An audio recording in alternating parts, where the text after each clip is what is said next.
아시죠? 64페이지 이제 크게 큰 흐름은 다 했고 이제 넣지 약간은 이제 이런 정부개혁의 방향에 관한 이론이라기보다는 즉 처방적인 이론이라기보다는 이제 행정현상을 설명하는 설명적 이론이 몇 개 있거든요. 첫 번째가 이제 넛지입니다. 넛지. 두 번째 딜레마, 시차 등 그리고 이제 신제도주의까지 우리 봐야 되겠습니다. 그죠? 64페이지입니다.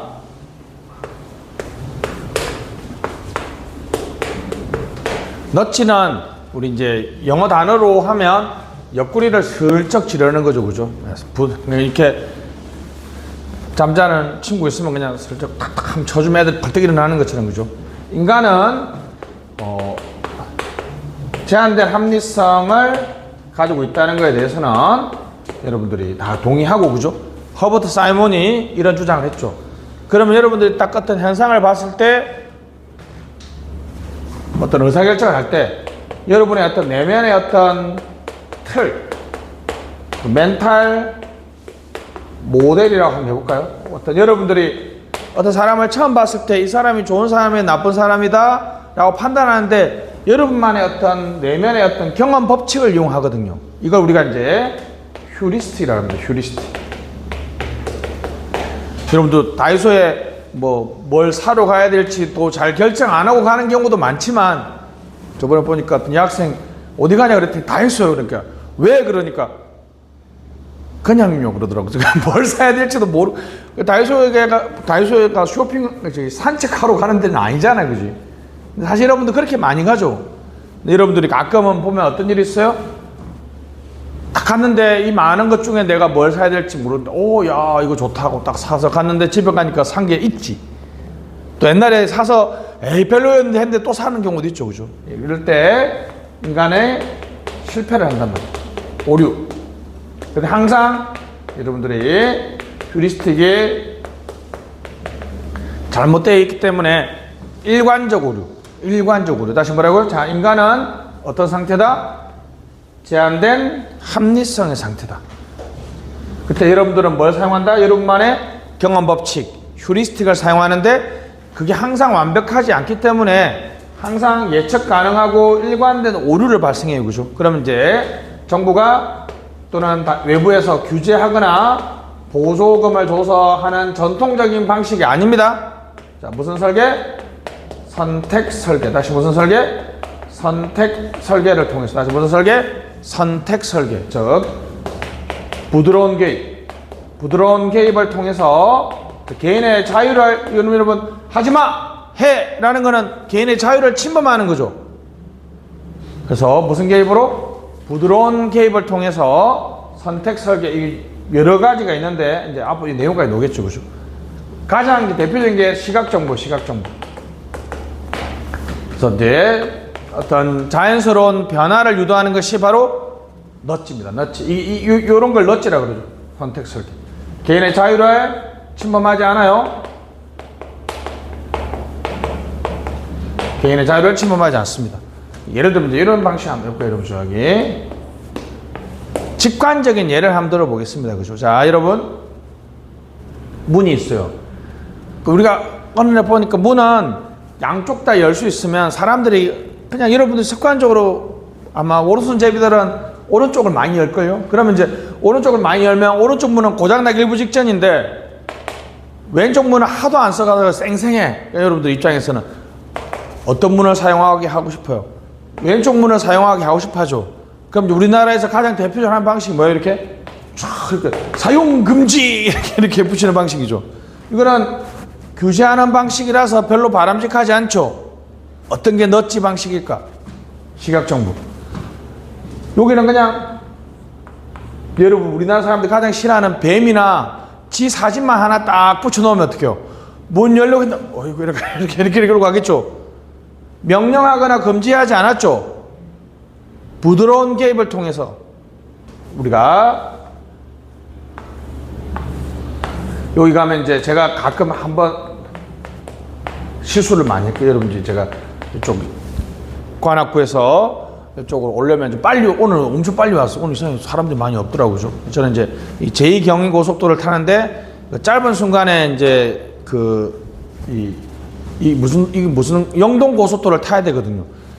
한순간 내가 잘못하면 원주 방향을 타버리면 저기가 수원까지 가서 돌아와야 돼. 군포까지 돌아와야 되는데 인천을 타면 아주 아름답게 올 수 있죠. 그죠?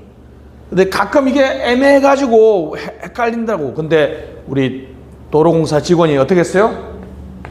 여기는 주황색, 여기는 무슨 색? 녹색으로 해가지고 그냥 요즘에 내비게이션에도 자 고민하지 말고 뭐만 따라가면 돼. 색깔만 따라가면 되지.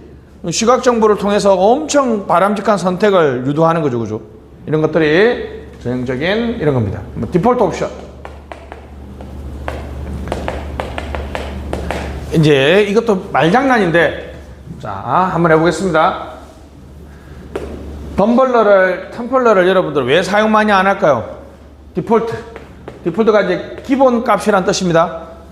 원래 커피가 3,000원인데 텀블러를 가져오면 5,000원을 500원을 빼준다라고 할 수도 있습니다. 그죠? 근데 반대로 기본 얼마라고요? 커피가 얼마라고? 2,500원인데 텀블러 안 가져오면 얼마를 더 받겠다? 500원을. 이게 이제 나쁜 말로 하면 이게 조삼모사죠. 기본값을 어떻게 설정하느냐에 따라서 아마 이쪽은 텀블러를 더 많이 가져올 가능성이 많겠죠. 그죠? 다시 뭐라고? 기본값을, 이게 디폴트 옵션이야. 기본값을 어떻게 설정하느냐에 따라서 우리 사람들의 행동 선택이 달라지죠. 뭐 이거는 뭐 명령 금지하는 거 아니죠. 그 다음에 이제 사일런스, 돌출이라고 하는데 이건 여러분들 나가면 바로 있죠. 여러분 요즘에 어떻게 해요? 부평은 내가 많이 안 들어봐서 모르겠는데 인천은 많이 모르겠는데 어떤 동네 가면 횡단보도의 앞에서 이제 좀 사람들이 빨리 가려고 이게 선도 밟고 이렇게 좀 하고 있고 깜빡깜빡하게 팍 하고 하잖아요. 그죠? 근데 요즘에는 어떤 데는 가면 딱 그 선을 밟으면 어떻게 해요? 정지선을 밟았습니다. 뒤쪽으로 물러나 주시죠. 이렇게 이 안내 방송도 해주고. 그죠? 요즘에는 여러분 밤에 보면 여기가 정지선이 깜빡깜빡깜빡 하죠. 이런 거, 이런 것들이 전형적인 눈에 탁 튀게 해가지고 또 요즘 여름에는 어떻습니까? 여름엔 너무 좋잖아. 여름에는 여기 어디서 맨 처음 했는지 썰이 많은데 여름에 여기 횡단보도 앞에 사람들이 어떻습니까? 앞에서 줄 안 쓰고 요즘에 뭘 딱 설치해 주니까 그늘막을 설치해 주니까 전부 다 그늘막 앞에 딱 있잖아요. 그죠? 그런 거를 그늘막 앞에 그러니까 앞쪽에 있으면 교통사고 날 확률이 있는데 거기 있으면 사고 선 밟으면 10,000원 과태료 이런 거 하는 거 아니야. 그지? 딱 그 차량막만 하나 딱 설치해 주니까 사람들이 거기 딱 모여 있죠. 그죠? 그런 것도 이게 그 차량막 밑에 앉을 수 있는 의자가 있죠. 남양주 그 경찰관이 유명하잖아요. 그것도 남양주 경찰관이 어르신들이 무단횡단을 많이 하는 거야. 어르신 거 조금만 기다리면 되는데 아이고 내가 그걸 조금 기다리는 동안 내가 허리가 아파서 다리가 딱 그 말 듣고 요즘에 신호등 밑에 보면 탁 펼쳐서 앉을 수 있는 의자를 만들어 있죠. 그 의자 이름이 유명해요. 무슨 의자 같아? 너무 그 의자 이름 잘 지었지 않았어요? 장수 의자야. 장수 의자. 느낌 있죠?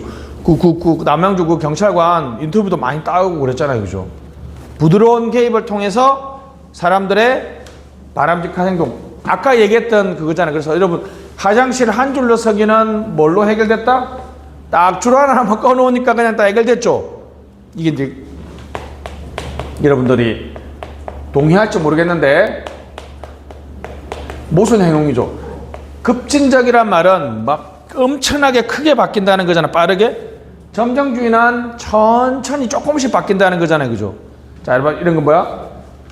사소한 하나의 변화가 있고 나서 그게 어느 순간 쌓이고 쌓이면 사회에 큰 변화를 가져온다. 무슨 점정주의? 급진적 점정주의. 근데 사람들의 행동, 이 예측 가능한 오류를 파악하기 위해서는 사람들에 대한 어떤 데이터나 객관적인 뭐가 있어야 되겠어요? 증거가 있어야 되겠죠. 그죠? 이게 요즘에 아주 많이 나옵니다. 무슨 이론? 너치. 다시 말하고 너치. 2016년 진짜 최근에 맞죠? 선셀러와 번스타인이 너치 이론을 통해서 노벨 경제학상을 받았고 그 요즘에 행정학에 도입해서 하는 이론이 바로 무슨 이론이다? 너츠입니다. 이거 시험에 엄청 많이 나올 거예요. 다시. 자, 딜레마. 여러분들 우리가 상식적인 말하는 딜레마는 어떤 걸까요? 이런 게 딜레마 아니야? 아이고야, A를 하면 B가 문제고 B를 하면 A가 문제인 상태를 우리 무슨 상황? 딜레마인데 요 네 단어만 좀 기억합시다. 선균 충분. 시작. 선균 충분. 선균 충분. 어떤 우리가 선택해야 될 대안이 무슨 상태에 있다? 선균 충분 상태. 다시 뭐라고요? 선균 충분한 상태. 둘 중에 하나는 꼭 선택해야 될 상황이에요. 근데 하나를 선택하면 잃어버리는 우리 피해가 균등해요. 자, 이제 한번 해볼게요, 여러분. 사드라는 미사일 기억나시죠? 고고도 미사일인데, 뭐, 썰은 많지만 하여튼, 북한이 미사일을 쏘면 우리가 높은 곳에서 요격하고, 뭐, 좋잖아요. 그죠? 근데 이게 사실, 미국이 생각하면, 한미동맹이라는 우리나라 안보에 아주 중요한, 중요한 국익이죠. 그죠? 근데, 중국은 뭐라고 시키며요? 한국이 사드를 설치해서 북한을 감시하는 게 아니라 이거 레이더를 싹 돌리면 중국 본토도 싹 다 감시할 수 있다는 거야. 중국 감시용이다 이렇게 얘기하는 거야. 아무래도 우리나라가 이걸 설치 안 하면 일본에서 감시하기에는 멀잖아요. 그죠? 그러니까 중국은 여러분들이 들어봤던 그거잖아요. 한영이라고 들어봤죠? 한영이라고 들어봤죠? 한국 제품들, 한국 연예인들 중국에 와서 못하게 하는 거예요. 그러니까 이게 이 두 개의 가치가 여러분 사드를 하면 뭐라 그래요? 중국이 야 우리나라에서 물건 팔 생각하지 마. 우리나라의 여러분 무역 적자의 흑자의 대부분이 중국이거든 사실. 우리나라 20대들이 중국 속국되기 싫다고 막 얘기하는데 20대들한테 딱 얘기하면 말을 못하죠. 왜냐하면 20대 예를 들면 우리나라가 어디서 가장 돈 많이 벌어? 중국한테 돈 많이 버는데 우리나라 생각 베트남이 우리나라에 돈 엄청 많이 버는데 베트남 내에서 한국 쓰레기야 한국 나쁜 놈들이라면 여러분들 우리나라 사람들 베트남 기분 좋아 안 좋아? 이게 좀 밀접하게 우리가 돈 많이 구심되지는 않더라도 실은 티는 안 내야지. 우리가 이게서 돈을 얼마나 많이 버는데 그죠? 또 이게 14억 시장이 엄청 문제인데 딱 그러다 중국 때문에 사드 안 해요. 설치 안 하면 미국이 뭐라 그랬어? 야, 우리 뭐 피로 맺어진 한미동맹 끝장이야. 이렇게 하면 이것도 후들후들 하죠. 어떤 상태다? 균등한 상태다. 자, 그리고 상충성이야. 절충의 모순관계. 이거는 하나를 강조하면 하나가 낮아질 수밖에 없죠. 모순관계. 창이 강하면 방패가 뚫릴 수밖에 없고 방패가 세면 창이 꺾일 수밖에 없죠. 무슨 관계? 창과 방패 모순 관계죠. 그리고 분절성. 절충이 안 돼요. 절충 불가. 맞죠? 사드는 무슨 상황이었다? 딜레마 상황이었다. 지금 이제 뭐 예를 들면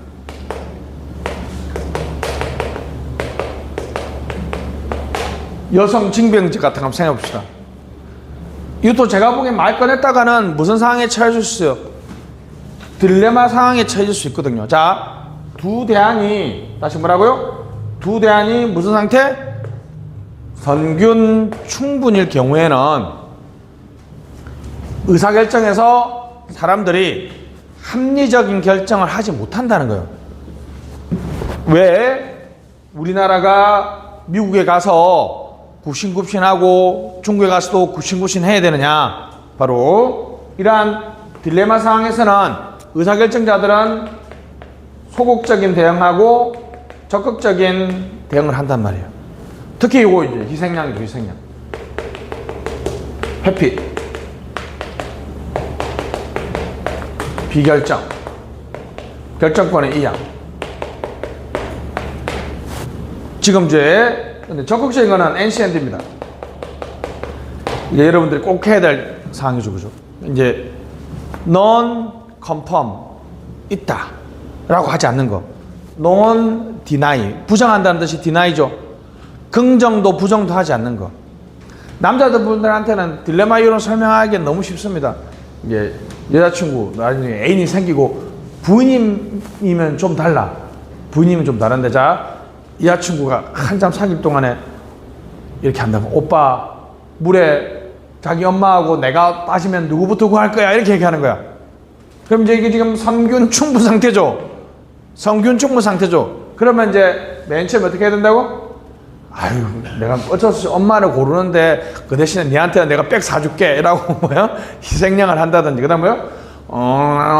안 들려요. 뭐 계속 뭐야? 회피를 한다든지. 그죠? 그 다음에 이제 NCND는 뭐예요? 니 하는 거 봐서 니를 구할 수도 있고 안 구할 수도 있다. 이렇게 하는 이런 것도 있고. 전략적 모호성이죠.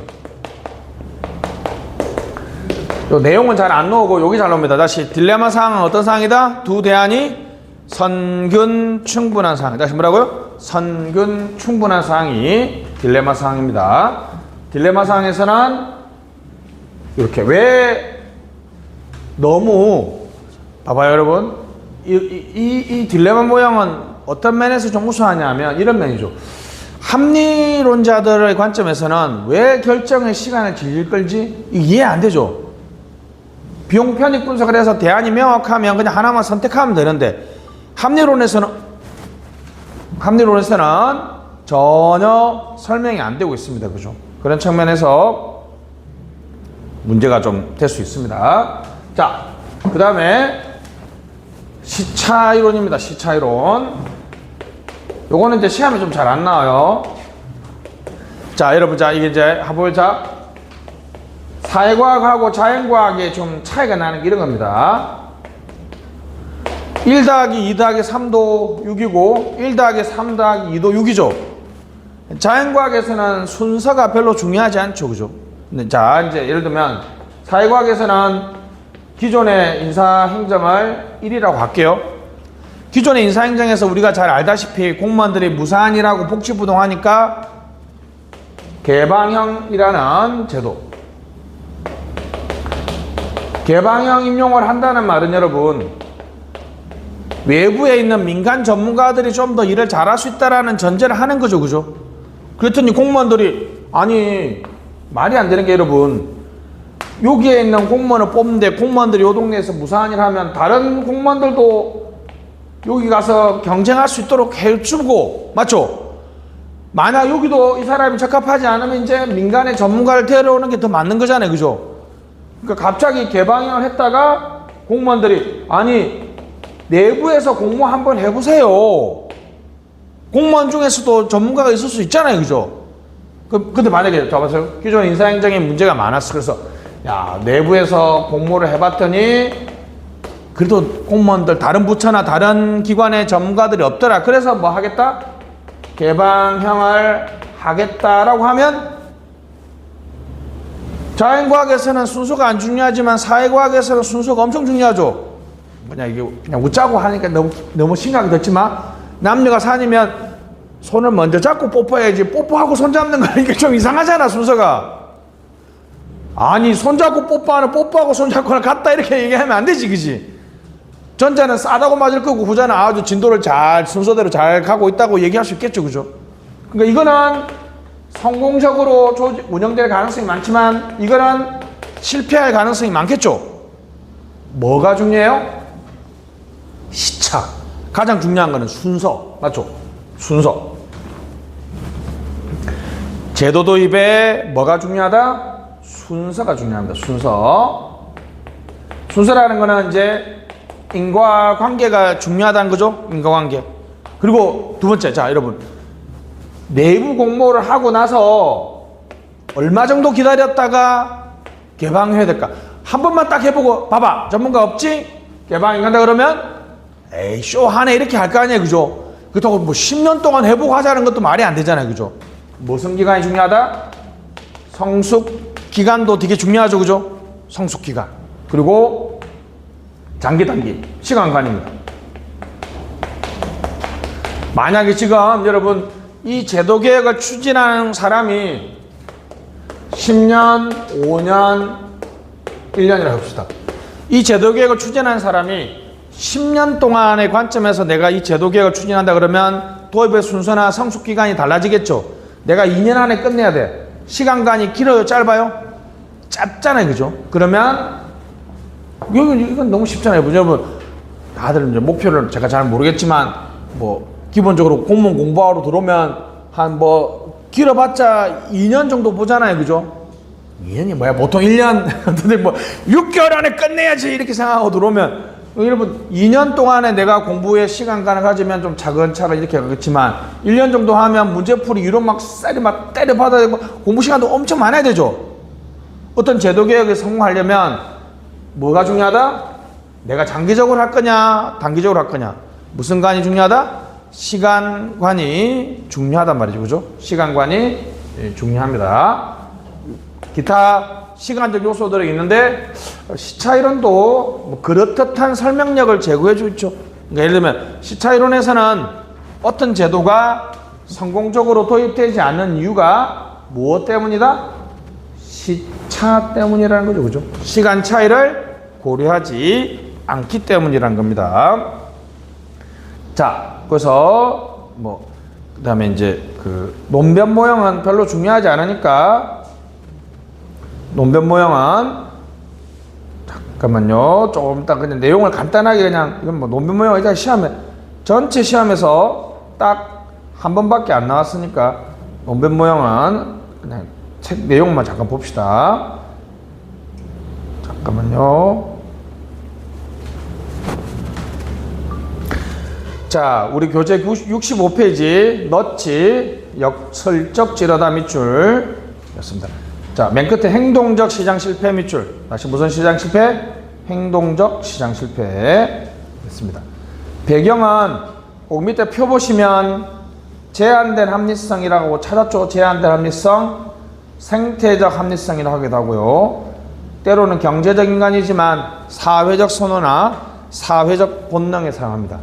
의사결정은 만족화, 휴리스틱 별표, 직관이라고 하기도 해요. 그죠? 직관. 이런 휴리스틱에서 사용되는 이론들을 우리가 기대 효용학파라고 하는 효용함수라고 그러죠. 여기는 가치함수, 전망이론 이런 거 그냥 외우세요. 가치함수, 전망이론. 자, 경제학은 연역적이지만 여기는 기납적입니다. 기납적. 왜요? 사람들의 행동을 쭉 관찰해보고 이 사람들의 행동을 변화하기 위해서 설적, 부드러운 개입한다는 거죠. 그죠? 기납적 밑줄, 기납적. 넣지, 선택 설계. 다시 무슨 설계? 선택 설계입니다. 선택 설계. 자, 밑에 주요 내용 보시면 자, 시스템 1 밑줄. 시스템 1하고 시스템 2가 있습니다. 1이 직관이에요. 직관. 알았죠? 그래서 시스템 2는 심사숙고입니다. 숙고. 그래서 밑에 시스템 1 밑줄, 맨 끝에 휴리스틱 밑줄. 시스템 1은 여러분들, 인간은 여러분, 자, 이런 거, 자, 즉흥적이고 직관적으로 결정하는 의사결정 체제와 심사숙고하는 의사결정 체계 두 개가 있어요. 즉흥적이고 직관적으로 할 때 사람들은 뭘 활용한다? 휴리스틱을 활용하는 거예요. 여러분만의 경험 법칙, 여러분만의 내면의 틀을 활용하는데 이때 이 휴리스틱이 완벽하지 않아서 여러분들이 실패를 봅니다. 무슨 실패? 행동적 시장 실패. 읽어볼게요. 행동적 시장 실패는 불확실한 상황에서 휴리스틱을 활용한 의사결정에서 나타나는 인지오류와 무슨 편향? 행동 편향. 다시 무슨 오류? 인지오류와 행동 편향을 무슨 시장 실패? 행동적 시장 실패. 다시 무슨 시장 실패? 행동적 시장 실패. 자, 밑에 행동적 시장 실패는 휴리스틱과 이 행동 편향으로 인해 자신의 후생 손실 밑줄. 내가 그러니까 여러분들이 다이소에 가서 야 좋은데 하고 샀는데 집에 가보니까 있어요. 여러분 돈 낭비했죠? 그 피해는 외부에게 발생해요? 내부에게 발생해요? 내부에게 발생하니까 무슨 효과? 내부 효과. 여기 시험 나왔습니다. 무슨 효과? 내부 효과. 근데 기존 시장 실패 밑에 줄 다른 사람한테 좋고 나쁜 효과를 주니까 이거는 무슨 효과? 외부 효과. 다시 시장 실패는 다른 사람한테 여러분 독점을 해서 여러분 독점 기업들이 가격을 올리면 소비자들한테 피해가 되죠. 이건 무슨 효과예요? 외부 효과죠. 내가 휴리스틱을 잘못해가지고 내가 물건을 잘못 샀어요. 그 피해는 누가 입어요? 내가 입으니까 무슨 효과? 내부 효과입니다. 밑에 보시면 다음 페이지 첫 번째 줄에 부드러운 개입 밑줄, 부드러운 개입, 부드러운 개입, 선택 설계 밑줄, 부드러운 개입과 무슨 설계? 선택 설계. 밑에 표 보시면 전통 경제학 동그라미, 규제 유인. 자, 앞으로 규제하거나 유인하는 거는 너치가 아니에요. 알았죠? 규제하거나 유인하는 거, 돈 주는 건 너치가 아니에요. 그죠? 밑에 보시면 촉매적 수단 밑줄, 촉매적 수단 선택 설계. 자, 첫 번째 프레이밍. 프레이밍. 의미의 틀을 단순하게 줍니다. 물리적 환경의 개선. 물리적 환경. 이 깨진 유리창 이론 아세요? 여러분들, 자, 이거 예를 들어 볼게요. 자, 여러분들 유명한 일화죠. 여러분들 동네에 있는지 모르겠는데 동네에 어디 약간 구조적 사각지역에 사람들이 쓰레기를 많이 버리죠. 한 사람이 딱 쓰레기를 버리면 그 다음부터 계속 쓰레기를 버리죠. 그 다음에 우리가 하는 게 뭐예요? CCTV 설치해서 감시. 그 다음 뭐예요? 걸리면 죽는다, 고발하겠다, 뭐 이런 거 붙여놓잖아. 안 바뀌어, 안 바뀌어. 어떻게 하면 돼요? 어느 날 그걸 깨끗하게 치우고 거기에다가 깨끗한 화분을 딱 하나 딱 놔두면 사람들이 쓰레기 버리고 가도 이렇게 어떻게 해요? 안 버린다는 거야. 무슨 환경의 변화? 뭐 하지마! 해! 처벌! 이런 거 아니죠? 뭘 변화를 통해서? 물리적 환경 변화를 통해서. 디폴트 옵션. 아까 설명드렸죠? 현저성, 돌출, 주목이죠. 눈에 탁 띄게 하는 거. 다시 뭐라고요? 눈에 탁 띄게 해서 시각 정보를 이용하는 그런 방식이 사일런스입니다. 그 다음에 정보 공개, 시각 정보. 담배 피는 분들은 아시죠? 금연을 하기 위해서 어떻게 해요? 담배 가격 올리거나 담배 피면 내가 혼내겠다가 아니라 혐오 사진, 좀 더 심한 혐오 사진을 넣어야 되죠. 그죠? 자발적 공적 약속, 기억의 환기. 대충 뭐 요거는 이런 걸 전부 다 무슨 설계? 선택 설계. 무슨 수단? 촉매적 수단. 촉매적 수단 무슨 설계? 선택 설계라고 합니다. 너치의 특징 한번 보시죠. 갑니다. 개인의 자유를 침해하지 않으면서 개인 행동에 개입하죠. 그죠? 자유주의적 개입주의 밑줄. 자유주의적 개입주의. 수단 개입주의 2번. 촉매적 수단 3번. 증거 기반. 맞죠? 사람들이 어떻게 행동하는지 객관적인 증거를 발견해야 되겠죠. 그죠? 무슨 기반? 증거 기반. 동그라미 4번. 무슨 기반? 증거 기반이고. 5번. 자, 사소한 변화가 큰 변화를 가져올 수 있습니다. 그죠? 무슨 점정주의? 급진적 점정주의. 제가 얘기했죠. 줄 하나만 딱 끊어오니까 요즘에 화장실 한 줄로 서기가 디폴트가 됐죠. 그죠?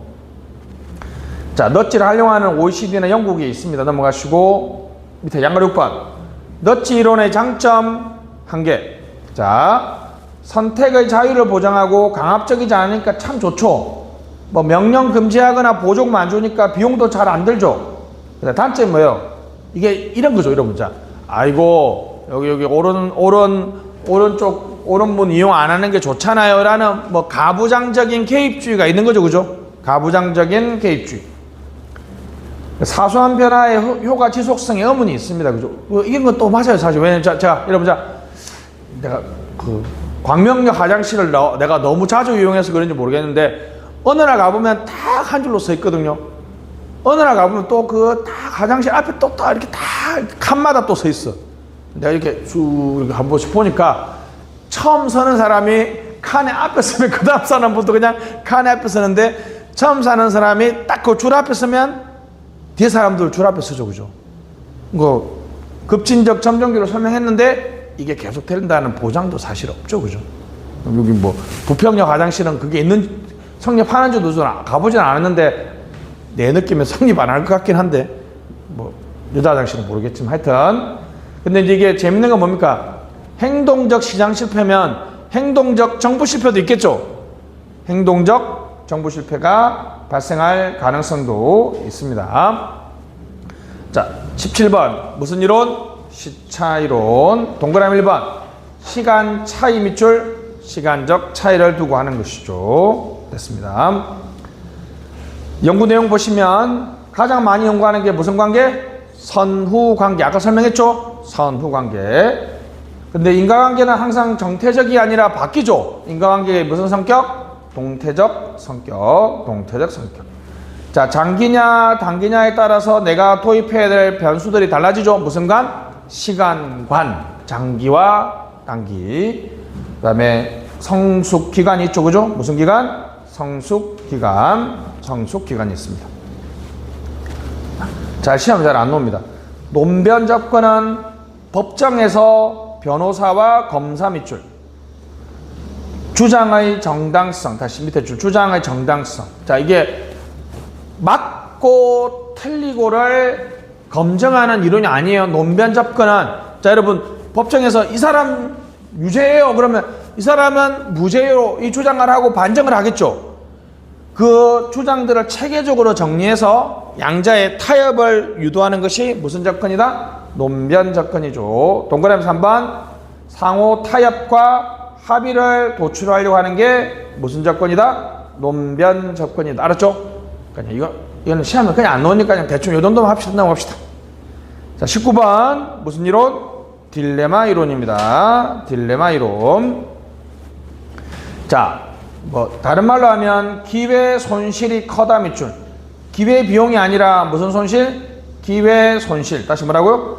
기회 손실이 커서 선택이 곤란한 상황을 우리 뭐라 그런다? 딜레마 상황이라고 그러는데, 요게 실험면 밑에 있죠? 선균 충분 나와 있죠? 다시 뭐라고요? 선균 충분. 다시 뭐라고? 선균 충분. 다시 뭐라고? 선균 충분. 요거 잡으세요. 기회 손실이라는 건 이겁니다. 자, 우리가 사드를 하면 중국의 경제적인 제재를 받는 게 너무나 뻔하죠. 우리가 사드를 안 하면 한미동맹이 좀 위험하지 뻔하죠. 하나를 선택했을 때 잃어버리는 게 기회 손실이야. 다시 뭐라고요? 기회 손실. 어떤 하나를 선택했을 때 우리가 가질 수 없는 거, 이거는 가질 수가 절대 없다 그랬죠. 왜요? 절충이 불가능하다 그랬죠. 이게 너무 커. 이게 너무 커. 너무 이게 작으면 문제가 안 되겠죠. 그죠? 이게 너무 크기 때문에 선택이 곤란합니다. 위에 표 보면 가장 이제 여러분 일치된 딜레마는 전혀 문제가 되지 않겠죠. 그러니까 쉽게 말하면 잡으세요. 의사결정자가 생각해도 딜레마고 다른 사람들도 딜레마라고 생각해. 이건 문제가 안 되죠. 나도 딜레마가 아니라고 생각하는데 다른 사람들도 딜레마가 아니라고 생각해. 이것도 문제가 안 되죠. 이거는 비딜레마잖아. 비딜레마. 근데 가장 최악은 뭡니까? 잡으세요. 자, 나는 딜레마라고 생각하는데 상대방은 딜레마로 생각하지 않는 경우와 상대방은 딜레마, 다른 사람들은 딜레마로 생각하는데 나는 딜레마로 생각하는 경우, 어느 게 더 문제예요? 후자가 훨씬 더 문제죠. 무시된 딜레마 체크. 무시된 딜레마. 무시된 딜레마는 객관적으로 딜레마라는 거는 나 빼고 대부분의 사람들은 딜레마라고 생각하는데 나는 딜레마가 아니라고 생각하니까 엄청 심각한 상황이죠. 근데 다른 사람들은 딜레마가 아닌데 자기 혼자만 딜레마라고 생각하는 거는 무슨 딜레마? 사이비 딜레마죠. 가짜. 사이비는 가짜라는 뜻이죠. 그래서 가짜 딜레마입니다. 이건 그냥 설명만 했고요. 시험에 잘 안 나옵니다. 자, 밑에 갑시다. 소극은 소극 동그라미. 회피, 지연, 완화. 딜레마 사항을 변경하거나 재구성하거나 없애려고 하지 않고 그 상황을 회피하거나 지연하거나 조금 왜곡시키려고 하는 게 무슨데요? 소극 대응입니다. 상징적 행동, 눈물의 기자회견, 이런 것들이, 그죠? 상황의 고도, 색깔론 같은 거죠. 사드 반대하는 사람들한테 친북 좌파 이런 식으로 색깔론을 씌워가지고 딜레마 상황을 탈출하려고 합니다. 결정을 회피하거나 희생양을 하거나 결정을 지연하거나 비일관적 적극적인 대응을 하는 것. 동시선택, 이것도 하고 저것도 한다. 그리고 전략적 모호성, NCND 아시죠? 긍정도 부정도 하지 않는 것. 남자분들이 아까 여자친구가 물에 엄마랑 나 빠지면 누구가 할 거야? 그러면 말 안 하면 돼. 말 안 하면 돼. NCND. 자, 새로운 딜레마 뭐라고 하면 돼요? 너부터 대답해봐라. 이렇게 해서 새로운 딜레마를 구성해도 됩니다. 자, 딜레마가 증폭되는 상황 요인. 동그라미 1번. 회피 지연을 용납하지 않을 때 2번. 권력 균형인 상태. 내부 응징력이 강할 때 3번. 4번. 이익을 보는 집단과 손해를 보는 집단이며 같을 때 이런 균등성이죠. 관할권이 중첩될 때의 딜레마 상황이 되겠습니다. 그죠? 딜레마 상황이 되겠죠. 자, 여기까지 하면 우리 드디어 신제도주의 빼고 행정이론을 다 했고, 다음 페이지 보면 표로 쭉 정리되어 있죠. 그죠? 우리 다음 주 시간 공부할 때 한번 정리하도록 하겠습니다. 자, 우리 조금 쉬었다가 아주 가장 행정학에서 어렵다는 신제도주의 한번 해보도록 하겠습니다.